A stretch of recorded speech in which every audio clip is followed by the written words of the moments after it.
स्वागत। आज हम चार्ल्स डिकिंस के बहुत ही मशहूर उपन्यास ए टेल ऑफ टू सिटीज की गहराइयों में उतर रहे हैं। जी। हमारे पास जो सामग्री है वो उस उपन्यास के सार और कुछ विश्लेषणों पर आधारित है। हाँ। हमारा मकसद सिर्फ कहानी बताना नहीं है, बल्कि इसका जो जटिल ताना बाना है, पात्रों की गहराई है। हाँ, और डिकिंस की वो कला जिसने इसे इतना यादगार बनाया, उसे समझना है। बिल्कुल। ये कहानी हमें ले जाती है 18वीं सदी के अंत में, लंदन और पेरिस, फ्रांसीसी क्रांति का वो उथल पुथल वाला समय। सही। ये दो शहर सिर्फ लोकेशन नहीं है ना? ये कहानी के प्रतीक जैसे हैं। एक तरफ स्थिरता, दूसरी तरफ क्रांति। बिल्कुल, स्थिरता और उथल पुथल। और ये उपन्यास की खासियत ही यही है कि ये एक बड़ी ऐतिहासिक घटना, मतलब फ्रांसीसी क्रांति, को व्यक्तिगत कहानियों से जोड़ता है। हाँ, जैसे प्रेम, त्याग, पश्चाताप, ये सब। डिकिंस सिर्फ इतिहास नहीं लिख रहे, वो दिखा रहे हैं कि इतिहास का असर इंसानी रूह पर कैसे पड़ता है। और लंदन और पेरिस का जो कंट्रास्ट दिखाते हैं वो तो कमाल का है। वो अपने आप में एक स्टडी है कि कैसे दो अलग माहौल रचे गए हैं। अच्छा, तो किरदारों पर आते हैं। हाँ। चार्ल्स डार्ने और सिडनी कार्टन दिखने में एक जैसे पर बिल्कुल अलग। हाँ, ये बहुत दिलचस्प है। ये सिर्फ कहानी का कोई ट्विस्ट नहीं है। नहीं, मुझे लगता है ये उपन्यास के मुख्य विचारों में से एक है। पहचान का सवाल, संभावनाओं का द्वंद्व। डार्ने आदर्शवादी है, अपने परिवार की क्रूरता से भागना चाहता है। इंग्लैंड आ जाता है। हाँ, पर अतीत पीछा नहीं छोड़ता। वो दिखाता है कि अच्छे इरादों के बाद भी इंसान कैसे अपने इतिहास में फंसा रह सकता है। और कार्टन, वो तो बिल्कुल उल्टा है। एकदम, प्रतिभा है पर निराशा में डूबा हुआ, शराबी। वो उस संभावना का प्रतीक है जो जैसे बेकार जा रही है। वो इस बात पे जोर देता है कि हालात और आपके चुनाव, मतलब आपके फैसले, कैसे एक ही जैसे दो लोगों को बिल्कुल अलग रास्ते पर ले जा सकते हैं। और लूसी मैनेट, उन्हें अक्सर सिर्फ एक दयालु सुंदर नायिका की तरह देखा जाता है। क्या वो उससे ज्यादा कुछ है? हाँ, मुझे लगता है वो ज्यादा जटिल है। ऊपर से शायद सरल लगे, पर वो कहानी की नैतिक धुरी है, उसकी मॉरल सेंटर है। मॉरल सेंटर कैसे? देखिए, वो एंजल इन द हाउस वाले विक्टोरियन आइडियल जैसी लग सकती हैं, पर उनकी कोमलता में एक गजब की ताकत है। वो अपने पिता को वापस लाती हैं। हाँ, डॉक्टर मैनेट को। जी, वो डार्ने को प्रेरित करती हैं, और अंत में कार्टन का जो बलिदान है उसकी वजह भी वही बनती है। उनकी अच्छाई कोई पैसिव चीज नहीं है, वो सक्रिय है, वो दूसरों में अच्छा जगाती है। और दूसरी तरफ है मैडम डिफार्ज, एकदम विपरीत। बिल्कुल, मैडम डिफार्ज क्रांति की पैदाइश है, अन्याय और जुल्म का नतीजा। उनकी नफरत, उनका बदला लेना समझ आता है। हाँ, उनके साथ जो हुआ। हाँ, लेकिन डिकिंस ये भी दिखाते हैं कि कैसे बदले की ये आग खुद ही अन्याय बन सकती है। लूसी अगर जीवन और पुनर्निर्माण का प्रतीक है, तो मैडम डिफार्ज विनाश और नफरत का। ये द्वंद्व क्रांति के दोहरे चरित्रों को भी दिखाता है ना? सही कहा, बिल्कुल। और डॉक्टर मैनेट बैस्टील में 18 साल, उनकी वापसी, ये सिर्फ एक प्लॉट पॉइंट तो नहीं है, ये पुनरुत्थान या रिजरेक्शन वाली थीम ये बार बार आती है उपन्यास में। निश्चित रूप से डॉक्टर मैनेट का पुनरुत्थान तो शारीरिक भी है और मानसिक भी। उनकी कहानी दिखाती है कि अन्याय कैसे इंसान की आत्मा को कुचल सकता है, लेकिन प्यार और देखभाल जैसे लूसी की उसे फिर से जिंदा कर सकती है। और ये थीम सिर्फ डॉक्टर मैनेट तक नहीं है। अच्छा, और कहाँ? डार्ने भी तो है। वो एक तरह से अपनी फ्रांसीसी पहचान से मरकर इंग्लैंड में नया जीवन पाता है। हाँ, ये भी है। और जाहिर है कार्टन का अंतिम बलिदान, वो भी तो एक तरह का आध्यात्मिक पुनरुत्थान ही है। डिकिंस बार बार ये दिखाते हैं कि मौत और तबाही के बीच भी जिंदगी और नई शुरुआत की उम्मीद रहती है। उपन्यास की शुरुआत ही उन मशहूर लाइनों से होती है, ये सर्वोत्तम समय था, ये निकृष्टतम समय था। It was the best of times, it was the worst of times. हाँ, कहानी इस विरोधाभास को कैसे दिखाती है? लंदन की शांति और पेरिस का वो शोरगुल, हिंसा, ये तनाव कैसे बनता है? डिकिंस इसे बहुत बारीकी से बुनते हैं। लंदन के सीन्स याद कीजिए, टेल्सन बैंक की धूल भरी शांति, डार्ने की घरेलू जिंदगी, एक तरह की स्थिरता है। हाँ, थोड़ी बोरिंग सी भी शायद, लेकिन अनुमानित, प्रिडिक्टेबल। वहीं पेरिस के दृश्य देखिए, सेंट एंटनी में वो शराब का पीपा फूटना, हाँ, लोग उसे पीने के लिए दौड़ पड़ते हैं। हाँ, बस्टील पर हमला, मैडम डिफार्ज की वो बुनाई, सब में अराजकता है, जुनून है, हिंसा का डर है। डिकिंस भाषा और माहौल का ऐसा इस्तेमाल करते हैं कि आप वो तनाव महसूस करते हैं। और डार्ने का पेरिस वापस जाना, वो इसी तनाव का चरम है। बिल्कुल, उसकी अपनी नैतिकता, उसका कर्तव्य उसे उस शहर में वापस खींच लेता है जो अब तर्क और न्याय से जैसे परे हो चुका है। आपने मुकदमों का जिक्र किया था, लंदन में डाने का मुकदमा, फिर पेरिस में।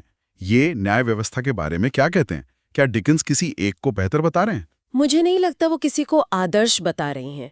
लंदन का मुकदमा दिखाता है कि कानून की प्रक्रिया भी कैसे तिकड़म और किस्मत पर निर्भर हो सकती है। हाँ, वो कार्टन की चालाकी और शक्ल मिलना। सही, लेकिन वहाँ कम से कम एक प्रक्रिया का दिखावा तो है। पेरिस का मुकदमा तो वो तो मजाक है।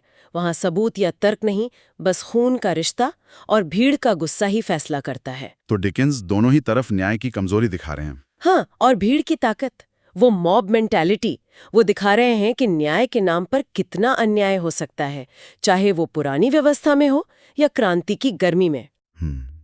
अब आते हैं उस पल पर जो शायद सबको याद रहता है, सिडनी कार्टन का बलिदान। ये इतना असरदार क्यों है? क्या ये सिर्फ लूसी के लिए एक तरफा प्यार का नतीजा है? नहीं, ये उससे कहीं ज्यादा है। हाँ, एक स्तर पर ये लूसी के लिए उसका गहरा निस्वार्थ प्यार है। वो जानता है लूसी डार्ने से प्यार करती है और उसकी खुशी डार्ने के जिंदा रहने में है। ठीक है। लेकिन ये सिर्फ रोमांटिक बलिदान नहीं है। ये कार्टन के लिए अपने उस जीवन को जिसे वो व्यर्थ समझता था, उसे एक मतलब देने का तरीका है।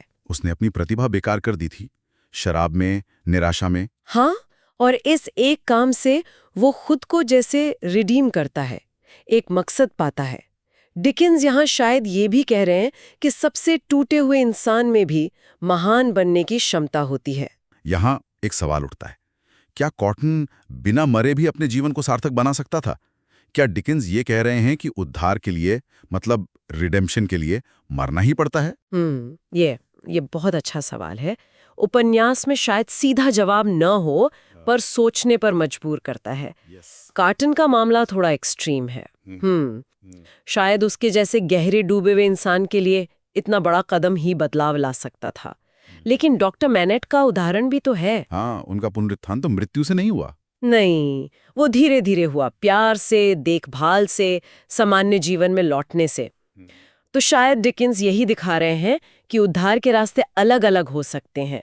कार्टन का रास्ता नाटकीय है, तुरंत, डॉक्टर मैनेट का धीमा, क्रमिक। तो जरूरी नहीं कि हर किसी को गिलेटिन पर चढ़कर ही सार्थकता मिले। शायद नहीं, शायद रोज की छोटी छोटी अच्छाइयाँ, छोटे छोटे सुधार भी उतने ही मायने रखते हैं। और कार्टन की वो आखिरी लाइनें, यह कहीं कहीं बेहतर काम है जो मैं कर रहा हूँ। It is a far far better thing that I do। हाँ, ये इतनी यादगार क्यों बन गई? उनमें एक शांति है, एक पक्का इरादा है। ये सिर्फ मौत को स्वीकारना नहीं है, ये एक सार्थक चुनाव का ऐलान है।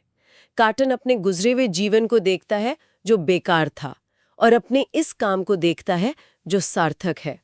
वो भविष्य की ओर देखता है, एक बेहतर आराम की ओर। उसमें एक रूहानी सुकून का एहसास है।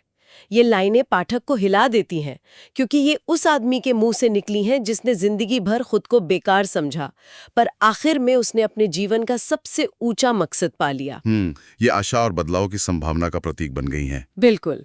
अच्छा, अगर हम व्यक्तिगत कहानियों से थोड़ा हटकर देखें, तो फ्रांसीसी क्रांति के बारे में डिकेंस का क्या रुख है?